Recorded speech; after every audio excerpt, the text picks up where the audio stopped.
Welcome back to the deep dive. We have something on the table today that is, well, it's heavy. Hmm.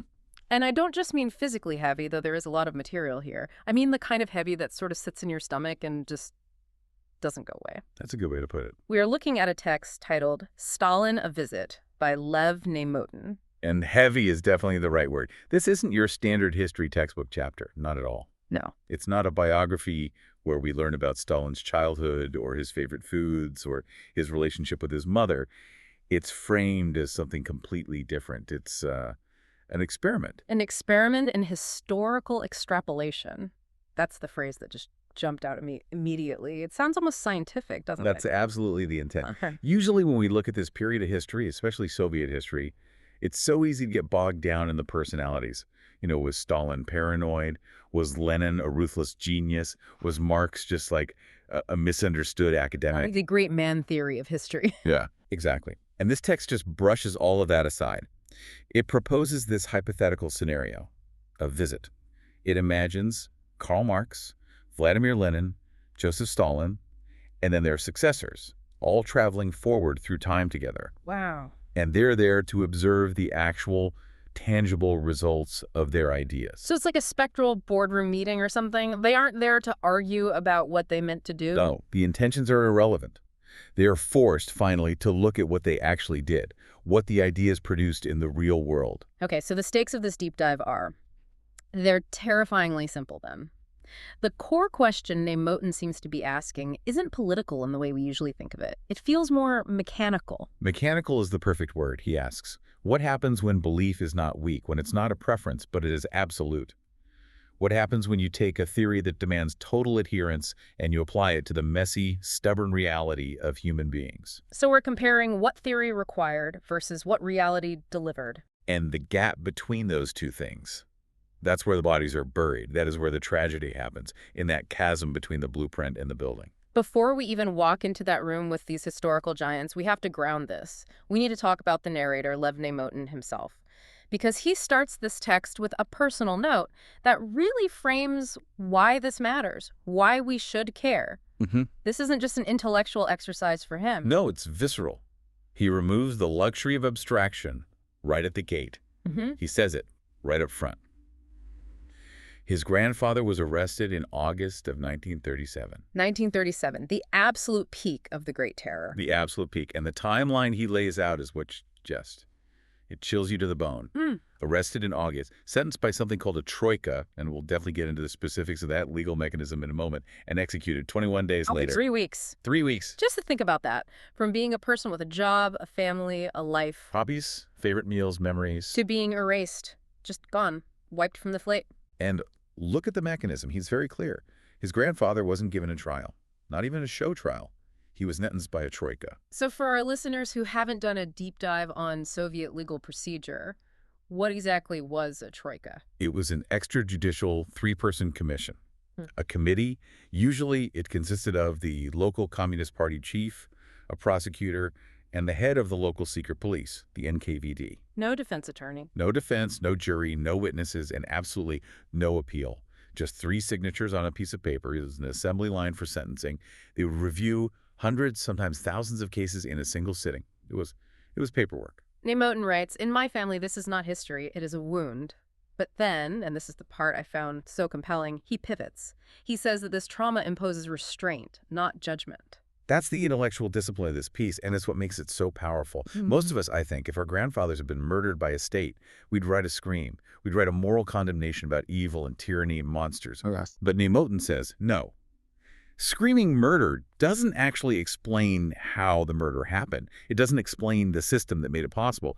He wants to conduct an empirical exercise. He wants to trace the mechanics of the machine that killed his grandfather. So he's not asking, was this evil? He's asking, how did this function? What were the steps? Precisely.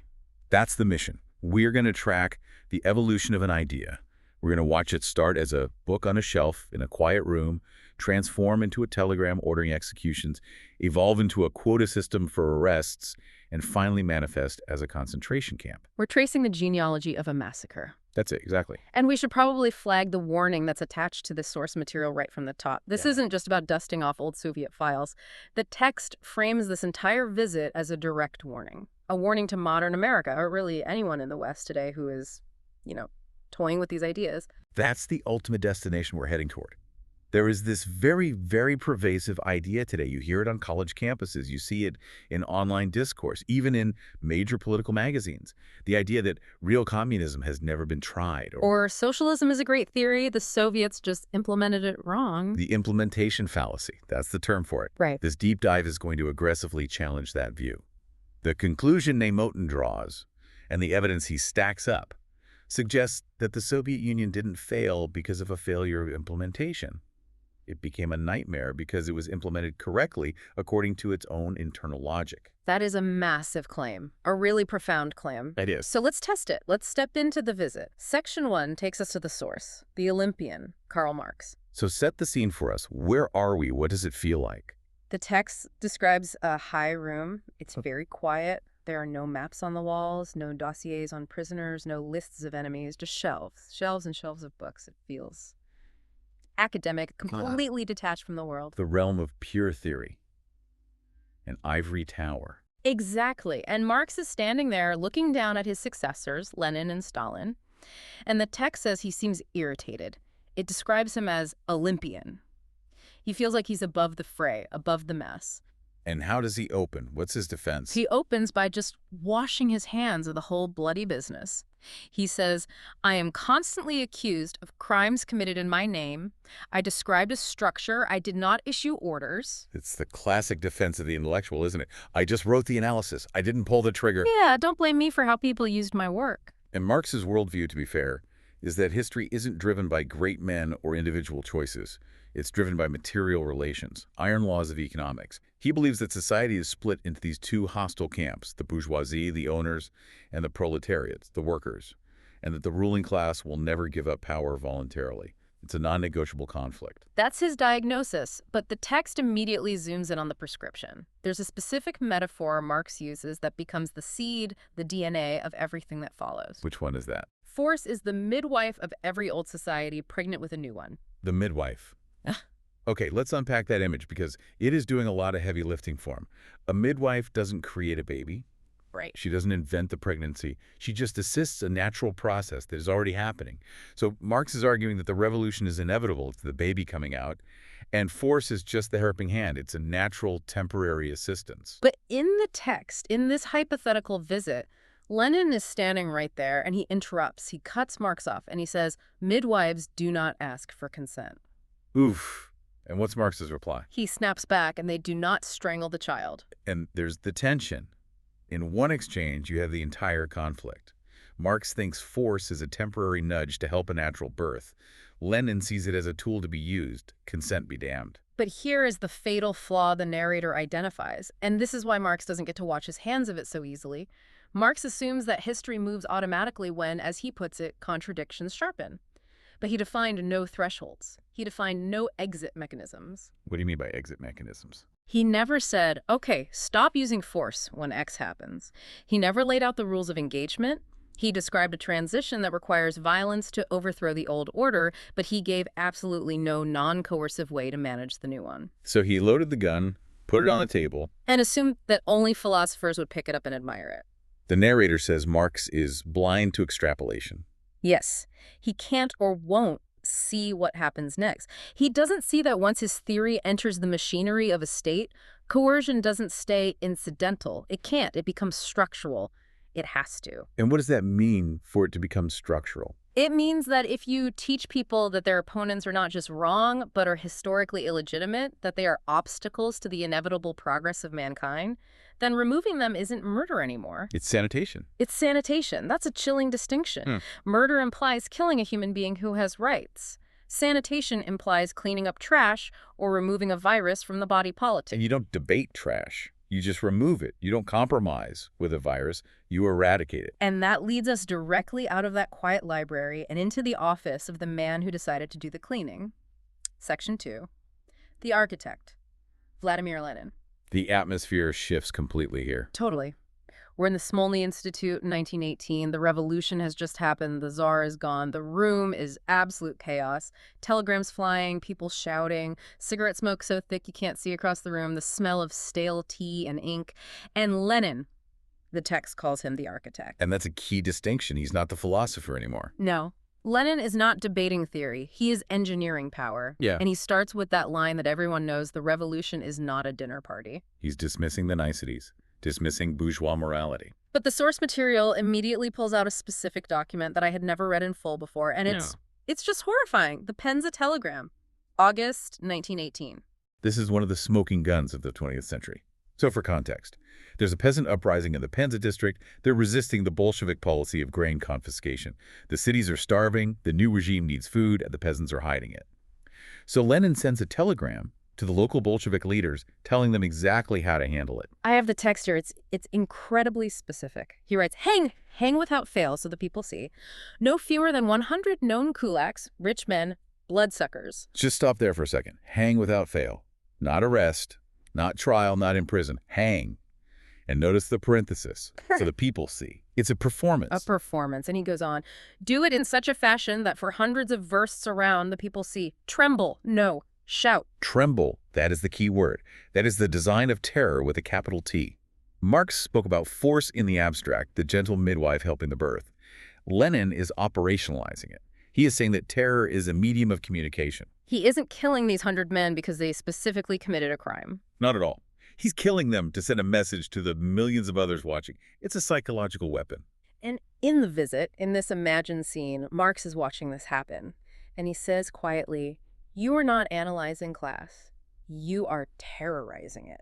And what is Lenin's response in the text? That's ice cold. Class does not dissolve through persuasion. And that's the shift from philosophy to engineering. Lenin realizes that the baby isn't coming out naturally. Reality is refusing to fit the theory. The peasants don't want to give up their grain. They don't want to live in communes. So he stops acting like a midwife and starts acting like a butcher. There's another document mentioned, a letter to a man named Kursky in 1922. It's about writing the new legal code.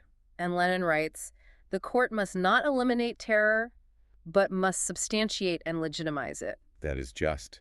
It's crucial for understanding the Soviet mind. In a Western democracy, ideally, the court exists to determine guilt or innocence based on facts and laws. It's supposed to be an impartial referee. Right. Lenin is saying the court exists to legitimize terror. The verdict is decided beforehand by the needs of the state. The court is just a piece of political theater to make it look official. It's the distinct difference between rule of law and rule by law. Exactly. The law becomes a weapon of the state, not a shield for the citizen, a tool for coercion. And this is where the concentration camps really get their start, right? I think popular culture almost exclusively associates the Gulag with Stalin, but the text says Lenin built the prototype. He absolutely did, explicitly. There is a decree from 1918-1919 that states the need to isolate class enemies in camps. Just note the language. Class enemies. Not prisoners of war, not criminals, class enemies. It's a category of person. If you belong to the wrong group, if you are a former aristocrat, a priest, a wealthy peasant, a kulak, you are guilty by existence. You don't have to do anything wrong. You just have to be the wrong thing. So the verdict on Lenin in this text is that he wasn't the good revolutionary who got usurped by the bad Stalin. That whole narrative is just wrong. It's completely wrong, according to this analysis. The text argues that Lenin's terror was actually colder, more abstract than Stalin's. It was purely ideological. He didn't kill people because he was paranoid or personally angry at them. He killed them because they were categories on a spreadsheet that needed to be erased to make the math of the revolution work. That's a terrifying thought. And the narrator makes a profound point. Lenin didn't die before he could fix the violence. He died before he could scale what he had designed. Which brings us directly to the man who did the scaling, Section 3, the executor, Stalin. And the setting changes again, doesn't it? Completely. Now it's the late 1920s. The books from Marx's room are gone. The noisy, chaotic telegrams from Lenin's office are now organized into neat files, and the walls are covered in maps. Maps of industry, maps of canals, maps of railway lines, and, of course, maps of camps. It's all about logistics now. And the text defines Stalin with this brilliant, simple phrase, Lenin squared. Lenin squared. Yeah. That's a powerful formulation. So Stalin isn't a betrayal of Lenin. He is the exponential function of Lenin. Yes. He takes the prototype and he builds the factory. He industrializes the terror that Lenin designed. And there's a speech from 1931 that the text quotes that really captures his mindset perfectly. It does. Stalin says, "We are 50 to 100 years behind the advanced countries. We must make good this distance in 10 years. Either we do it or they crush us. You can just hear the siege mentality, Yeah. the desperation. Either we do it or they crush us. And if you truly believe that, if you believe the survival of the entire socialist project, the only hope for humanity, depends on catching up a century of development in a single decade, then literally anything is justified. Human life ceases to be a sacred thing. It becomes a resource, a raw material, just like steel, just like coal, just like timber. And this is where we get that famous Stalinist phrase, personnel decide everything. Which sounds like a corporate HR slogan you'd see on a poster, doesn't it? Our people are our greatest asset. Right. But in this context, it's unbelievably sinister. It means the state decides the value and placement on every single human unit. If you are needed to dig a canal in the frozen north with a pickaxe, you go. If you are needed to die to instill fear in a government department, you die. Your purpose is determined by the state's needs. And Stalin brings in Felix Dzerzhinsky, the head of the Cheka, the secret police, the precursor to the NKVD and the KGB. And Dzerzhinsky says bluntly, the Cheka exists not to judge, but to destroy. Not to judge, but to destroy. I mean, they aren't even pretending anymore at that point. There's no veil of justice. This is a critical evolution from Marx. Marx thought the violence was a temporary spasm during the birth of the new society. Dzerzhinsky and Stalin make violence a permanent state institution. It's a government department. They don't have to hide it because, in their minds, they are doing the necessary righteous work of history. They are the sanitation department. And this is why that Lenin squared concept is so important to grasp. People, especially on the left, often try to separate Stalin from Lenin. They say Lenin was the true revolutionary, and Stalin was this tyrant who hijacked the project. The bad driver argument. Exactly. This text argues the opposite. Stalin didn't hijack the car. He just slammed the accelerator to the floor, an accelerator that Lenin himself had built. Lenin provided the direction class warfare, terror as a tool, the one-party state. Stalin just provided the scale. So we've gone from Marx's high-room theory to Lenin's theatrical message-sending terror to Stalin's industrial execution of that terror. But then the text takes us to a place that I found the most disturbing of all. Section 4, the administrators. The year is 1937. This is the most banal and therefore the most terrifying part of the whole visit. Yeah. We aren't on a battlefield. We aren't in a revolutionary cellar plotting an uprising. We are in an office, a quiet, sterile office. And it's just lists, forms, quotas. It looks like the DMV, but for execution. And we meet Vyacheslav Molotov and Lavrenti Beria. These are the men who ran the machine for Stalin. And their dialogue in this imagined scene isn't fiery or ideological. It's bureaucratic. Molotov says, consistency prevents chaos. Chaos invites mercy. Chaos invites mercy. Just let that sink in. That is a profound insight into the totalitarian mind. What does he mean by that? Think about it. If things are chaotic, if a local commander is just arresting people at random based on his own gut feelings, he might look at a crying mother or a terrified old man and say, okay, go home. He might show pity. Pity is a human reaction. It's spontaneous, inconsistent. Exactly. And the system cannot handle pity. Pity is a bug. But if you have a system, consistency, quotas, paperwork, you eliminate the human element. You eliminate the possibility of mercy. The form says arrest. The quota for your district says 500. You follow the form to meet the quota. You don't have to think. You just process. You're just doing your job. And Beria adds a line that hits just as hard. Belief is expensive. Control is not. Wow. That's the shift, isn't it? In 1917, with Lenin, there was this fiery, genuine belief. They were true believers, convinced they were creating a utopia. By 1937, under Beria, it's about the economics and power. It's too expensive, too exhausting, too inefficient to try to convert everyone to the cause. It's much, much cheaper to just control them through fear. The text notes that the system stopped asking, why are we arresting this person, and started asking, how many do we need? It became an administration of death. The narrator observes that this is madness. We like to think of Stalin as a madman or Hitler as a madman because it makes us feel safe. Oh, they were just crazy. It can't happen here. Right, it's an aberration. But Niemoten says, this is not madness. It is administration. It's filing cabinets. It's rubber stamps. It's quotas sent down from Moscow. We need to arrest 5,000 people designated as enemies of the people in the Omsk district by Tuesday. Why? Because the quota is 5,000. Exactly. The logic becomes completely circular. The ideology is just the wallpaper at this point. The machinery is the reality. And this is how you get the narrator's grandfather executed in 21 days. He wasn't a threat. He wasn't a spy. He was a number needed to balance a column in a ledger in Moscow. It transforms the entire population into a line item in an audit. Yes. A bloody audit. Eventually, though, the man at the top dies. Stalin dies in 1953, and we move into Section 5, the decay, from Khrushchev to Gorbachev. This is the era that the text calls the apology without dismantling. In 1956, Nikita Khrushchev gives his famous secret speech to the 20th Party Congress. He denounces Stalin, he lists the crimes, the tortures, the executions, he reads the letters from innocent old Bolsheviks before they were shot. It was an absolute bombshell at the time. It seems like a moment of clarity, a real turning point. But there's a catch. A massive catch. He blames the cult of personality, he blames Stalin the man, but he does it to save the system. He wants to preserve Leninism. He wants to keep the Communist Party in power. He says, essentially, the car is fundamentally a good car, we just had a terrible criminal driver. In the text, Stalin's ghost, or his presence in this visit, actually retorts to this. He sees right through it. He says, he isolates me to preserve Lenin. Stalin knows exactly what Khrushchev is doing. It's a brilliant political maneuver. If you say Stalin was just a bad apple, you imply the barrel is still good. So the camps shrank, millions were released from the Gulag, but the logic of the system, the idea that the state owns the truth and the individual is secondary, that remained perfectly intact. The hardware was still there. The hardware and the operating system were untouched. They just uninstalled one piece of software called Stalin.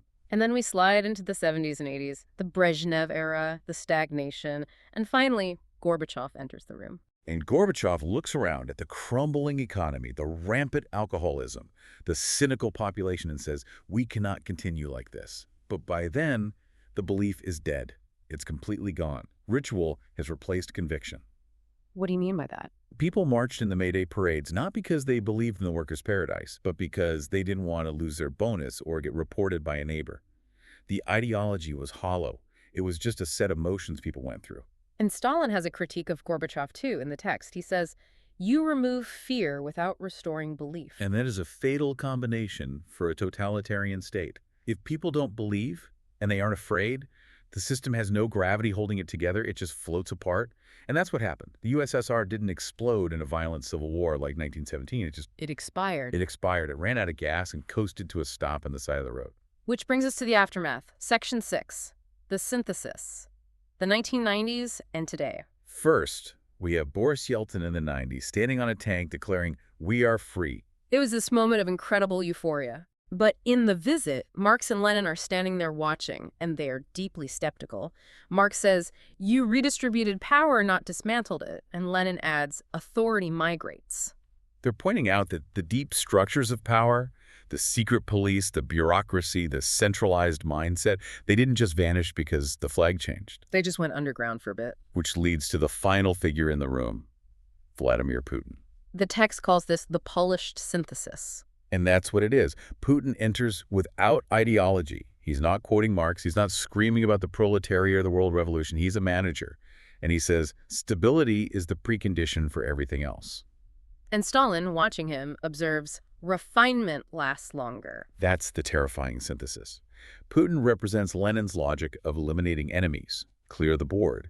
He represents Stalin's operational discipline, control the administration, control the message. And he represents Marx's sense of structural inevitability. The state must be strong. But he does it without the messy, obvious manifestos. He does it without the clumsy mass camps. It's just efficient management. It's authoritarianism without the brochure. Exactly. It's pure power, refined, distilled down to its essence. It's efficient. So we've walked through the entire history, this entire ghostly tour. Now we need to get to the core of why we are doing this deep dive. Section 7, the warning to America. This is where we need to be really clear. This visit isn't just a history lesson about a country far away. It is a direct challenge to a specific mindset we see today, right here in the West. We talked about it at the top, that implementation fallacy, the idea that, oh, the Soviet Union failed because they did it wrong. If we do it, if the right people do it, we'll get the equality and social justice without the gulags. The source text says, the documents, the history, the entire progression proves the opposite. It failed because it was implemented correctly. Okay, that is a heavy statement. We need to break that down. How can you possibly say the gulag was correct implementation? That sounds monstrous. It is monstrous, but it follows a logic. Go back to the very beginning. If you accept the premise that society is defined by irreconcilable class conflict. Okay, premise 1.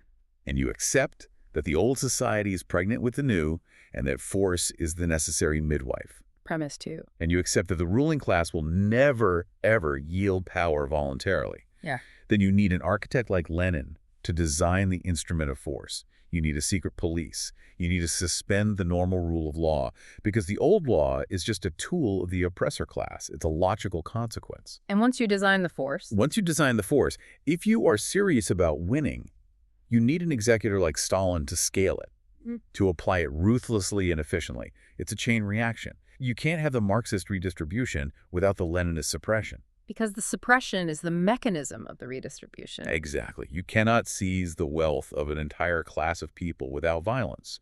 It is physically impossible. They will resist. So violence wasn't an accident. It wasn't a bug in the software. Violence was the operating system. Because actual human beings didn't want to fit into Marx's books. Precisely. People wanted to keep their small farms. They wanted to keep their grain. They wanted to go to church. They wanted to speak their minds. When reality refuses to fit the theory, you have two choices.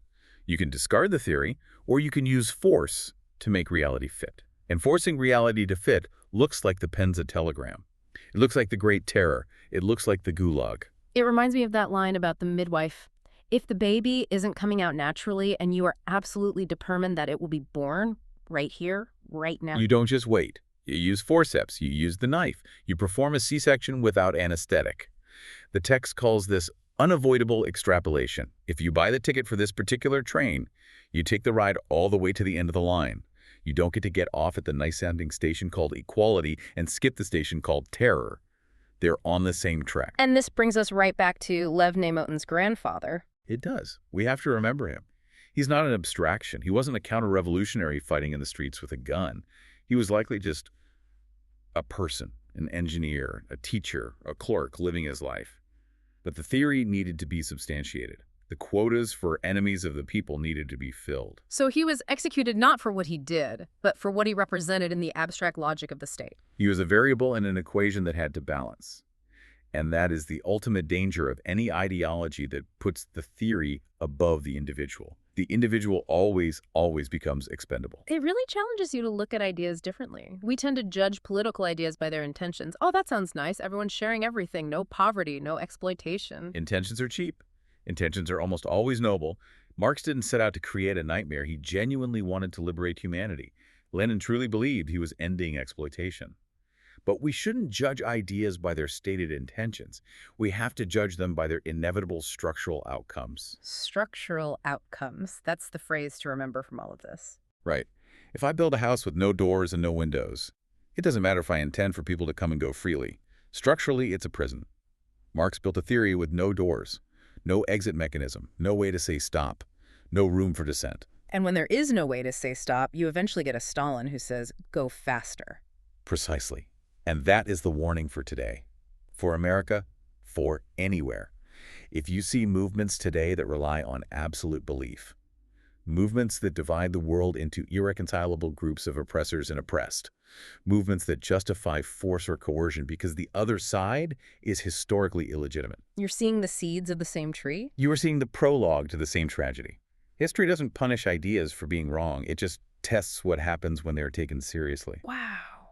It changes how you look at those old black and white photos of the Soviet era. They aren't just pictures of bad people doing bad things. They are pictures of a bad idea, fully realized. They are evidence, empirical evidence of what happens when you prioritize a perfect, abstract future over a living, imperfect present. So, as we wrap up this visit, we leave Marx in his high room, Lenin with his telegrams, Stalin with his maps. But we are back here in the present. And the question the text leaves us with is a haunting one. It's about that extrapolation. We have to ask ourselves, and you have to ask yourself, if a theory requires absolute belief to function, what happens to those who don't believe? That's the question, because there are always people who don't believe. There are always heretics. And in a system like that, the non-believer is not just a critic. They're not just someone with a different opinion. They are a defect in the machine, and defects are corrected. Nothing is resolved. The test continues. The test continues. Thank you for listening to this deep dive. I know it's a heavy one, but it feels like an important one. We'll catch you on the next one. Stay curious. And stay critical.